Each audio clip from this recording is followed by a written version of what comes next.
in the case now that Mambadlisa is an accused, right? We have to decide a few things. We've decided a few things. We can plead guilty in all the civil disobedience that TAC did. We can plead guilty and say, we're pleading guilty, but these are the reasons we did it. And we'd say that after, as we give evidence in mitigation. Or we can say, we're not pleading guilty, and these are the reasons we're not pleading guilty. So we state the case of the struggle on sanitation. So, Mabadlisa, where do you live again? Site C. She can explain how people in Site C live and give evidence. And the state can cross-examine her on that. And she can say, I didn't want to do this. I was forced to do this because for 4 years we have asked the city of Cape Town to fix the toilets and they haven't done a proper job yet. Does that make sense? Mm-hmm. That makes sense, right? So if we can also challenge the constitutionality of the Gatherings Act, because there were 21 of us arrested. We had chained ourselves, and it was peaceful. There was no violence. And the law says, who's organized the march here before and asked for a permit? Meliswa, what does the law say? That if you organize a protest of more than 15 people, you have to get a permit. It doesn't mean you have to get permission. They can't deny you permission. You must just get a permit to say that you have applied. It's an application. And that they're going to arrange police and traffic to be there. And you have to do some certain things like have marshals and have a convener. And that's reasonable. But on what basis can they say you commit a crime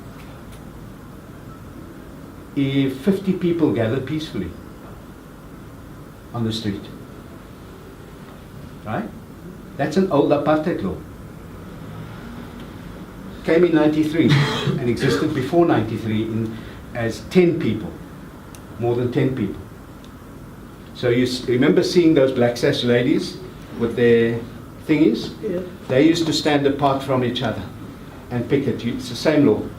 So it's an old apartheid law that is being used. So we're going to ask that that law be declared unconstitutional, that part of the law. Because even, let's say, 100,000 people were so angry with Nkandla and they just wanted to come out and show protest, as I think we should do, but that we'll discuss at the end. Right? Assume that. And they just were going out onto the streets peacefully. Just someone says, let's go, and everyone just pitches out. Just imagine that. And they don't commit any violence. They're just there peacefully. Imagine shooting of those people. Imagine beating up of those people. Or imagine them getting arrested. A couple of hundred of them getting arrested and getting a criminal record for doing it. So, in a state that is based on law, this is the principle that I want us to understand. In a state, in a government which is based on any law, that law can be used. That law is mostly used to oppress people. But if you organized, you can use that law to state your case. Make sense? Okay. You can use that law to state your case. In terms of the Marikana miners, so that law, are they guilty because of violence? Exactly. Well, they were armed with sticks, and a few had pangas, and one had a gun.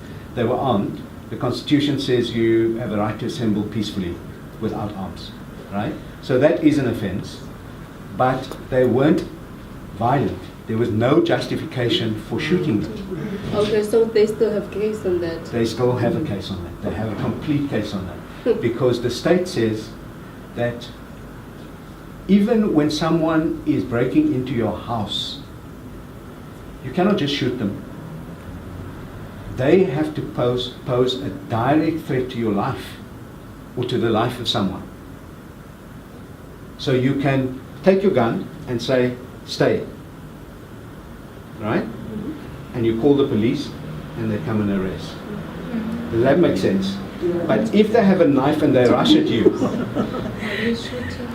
right? That's what the law says. So if the Marikana people are there with their pangas, and even if they had guns, all of them had guns, but they were peaceful. They just were carrying their guns down, and they were peaceful. They couldn't just shoot at them. They have to ask them to disperse 3 times in a language that they understand. They have to then use water or tear gas. If they lift the gun, if anyone lifts the gun to shoot, you have to shoot in a way that doesn't kill. Okay. You have to shoot towards knees. With a rubber bullet. Sorry? With a rubber bullet. With a rubber bullet, not with live ammunition. Does that make sense? Right? So, in that sense, it's important for us to have that law.